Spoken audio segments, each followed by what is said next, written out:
Let's do this.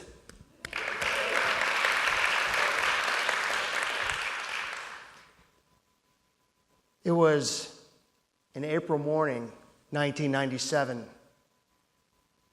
I was newly married, just bought a house, and I got fired that morning.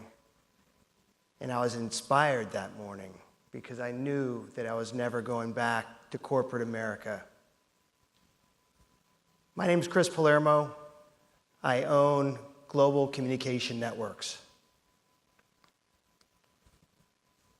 I'm here in Boca Raton, Florida. I'm a husband and father, and I love going to work every day. Today, we're here to talk about leading and profiting from the task-oriented workforce. For me, it all started as a sales rep working for companies called AT&T, AllNet Communications, Cable and Wireless. For a salesperson, it's all about customer experience. Think about your experiences with Uber, Lyft, Airbnb.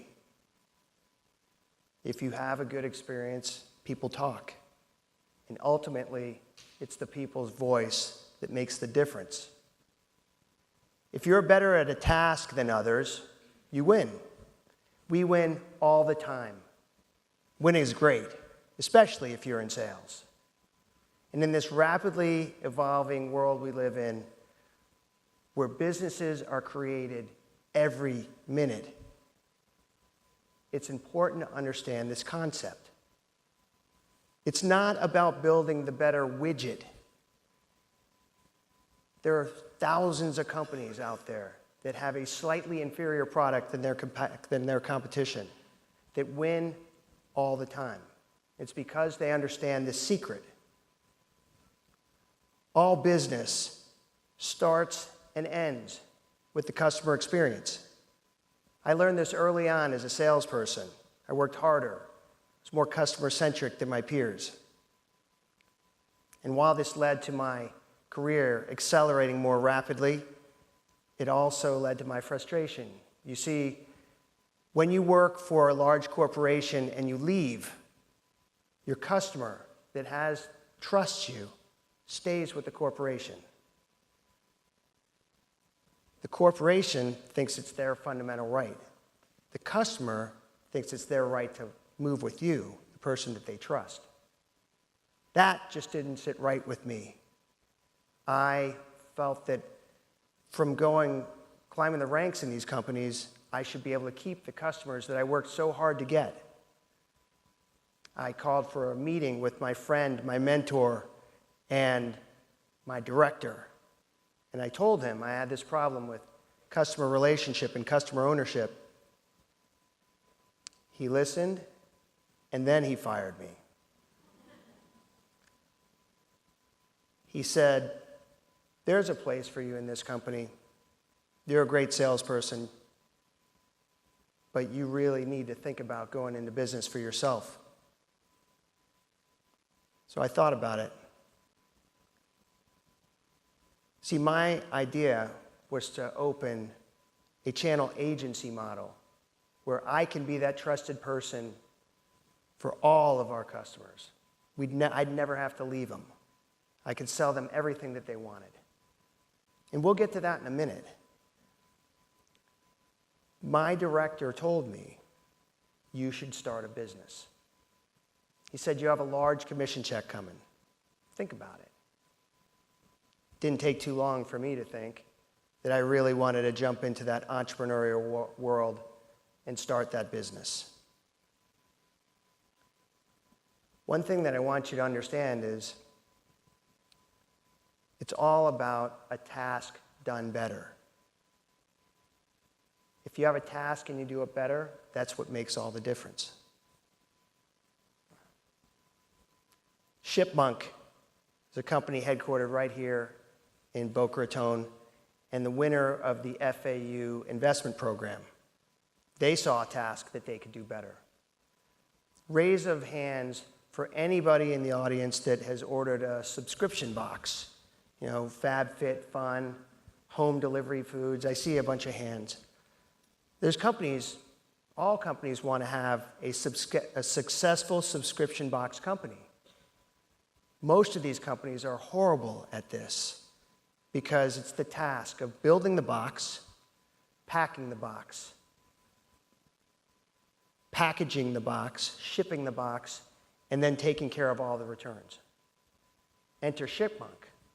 They figured that if they can do that task better and their customer can keep their customers longer, they'd be successful.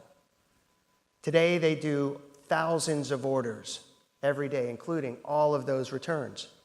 They've grown so much and have been so profitable that they haven't had to reach outside for funding to support their growth. Just another task that someone thought of done better. So as we talk about starting businesses, starting a business itself is a task. We have to realize that because most people, they don't go into that thinking that we have to have a business plan and we have to have a task done better and we have to have funding. 20% of businesses that start will be out of business by their first year. After 5 years, 50% of those businesses will be out of business. That's tough to understand, especially when you're 27 years old. Even worse, 87% of that remaining 50% will have money problems. And that makes sense because companies like I did self-fund. And in the end, only 30% of those businesses will be profitable, with the rest pouring their money right back into the business, hoping to one day turn a profit. So I want people to understand that when they're starting a business. It's great to start a business, but the task is to have that plan. 16% of business owners are under the age of 35, with the vast majority being over the age of 50. So these are all important facts that everyone needs to know. I really needed to think about that. I spoke to my wife. We decided that we were going to use her salary, that commission check, and if we needed to go into savings, business was over. I was going back to corporate America. First thing I decided is I needed to get as far away from the house as possible. The TV was on, and I knew that if I'd go home for lunch, I'd probably end up staying there. So 22 years ago, I look in the phone book, and I find companies like WeWork and Pipeline Brickle. So no, I'm just checking you guys because those companies were not around 22 years ago.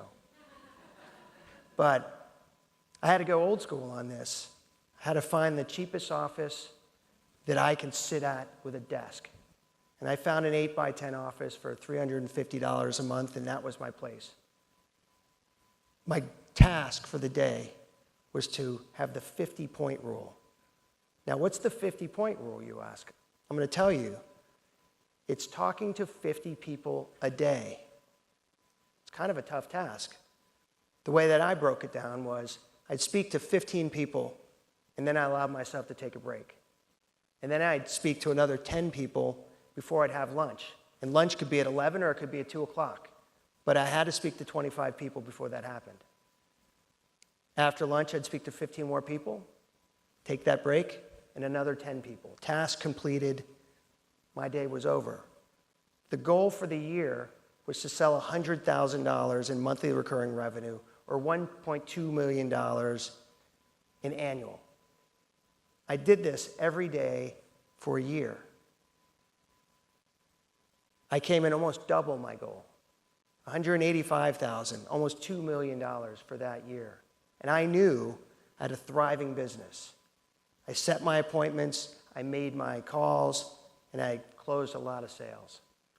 One thing to understand when you're making those calls is it takes 18 phone calls just to connect to one possible prospect.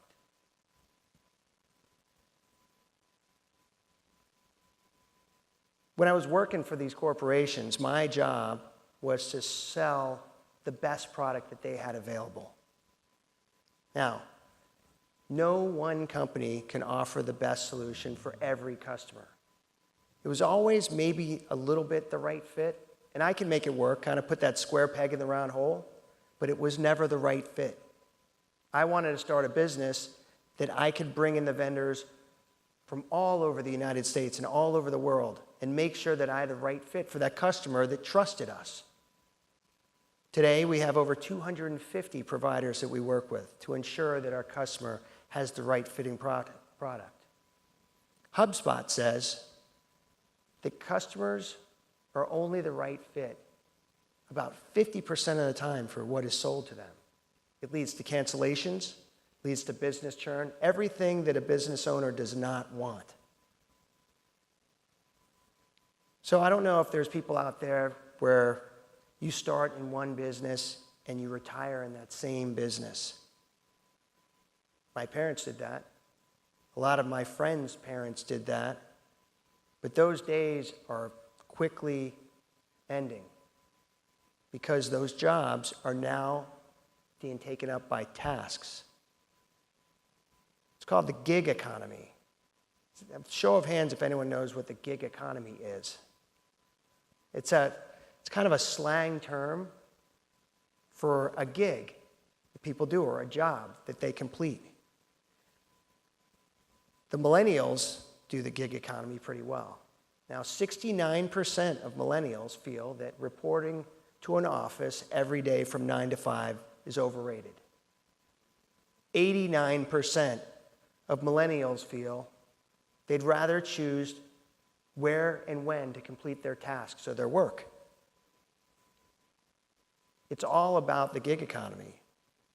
Today, the gig economy is comprised of full-time contractors and freelancers, not full-time employees. So I guess when you look at these millennials, they are entrepreneurs in a way also. A great way of a task done well. A company by the name of Squeeze out of Boca Raton. It's insurance. Everyone has to have insurance. You have car insurance, health insurance, homeowners insurance.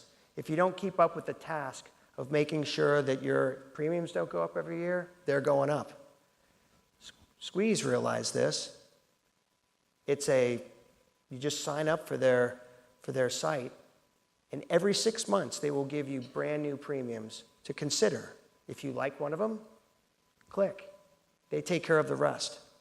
It's another way a task is done better. Spin. I don't know if any of you have seen that, Spin, but 500 million rides will be taken this month for under 3 miles. It's a lot of rides. They're going across college campuses. They're going across crowded metropolitan areas. Cars aren't always the best option. They take longer to get there by cars. And walking, well, sometimes it's just too far. Enter Spin. It's a dockless scooter that you can find on just any of those street corners. Swipe your card, take it for a spin. A lot of people use these to go to work. The task that Spin got better was you don't have to bring that scooter back to the docking station when you're finished. Just leave it where you're finished. It's another task done better by Spin. They were just sold to Ford for $100 million. So how did my company do 22 years later? Well, we've been profitable every year. We've grown every year. We've been on Inc. magazine list of fastest growing companies 3 times.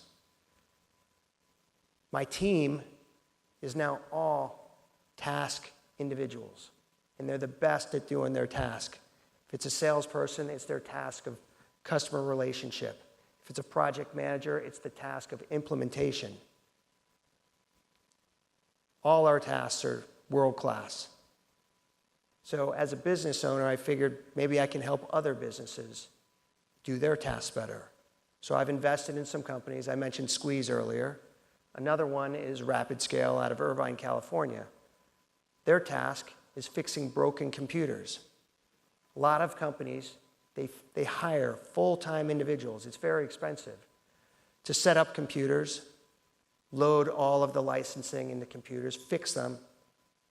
RapidScale does it in the cloud. It's a small cost per month to do this for people to have their computers working all the time. They were just sold for a very large multiple that I'm happy to say. But it's not about me. This is about you and what tasks you're thinking that you can do better. The owners of Uber, or the guy that started Uber, he figured out that archaic way of doing a ride, of having a ride. There's so many times that I've listened to people say, gosh, I had that idea 5 years ago, but they don't do anything with it. You should write down all of these ideas, these tasks that bother you, that you think that you could do better. Do this for 30 days.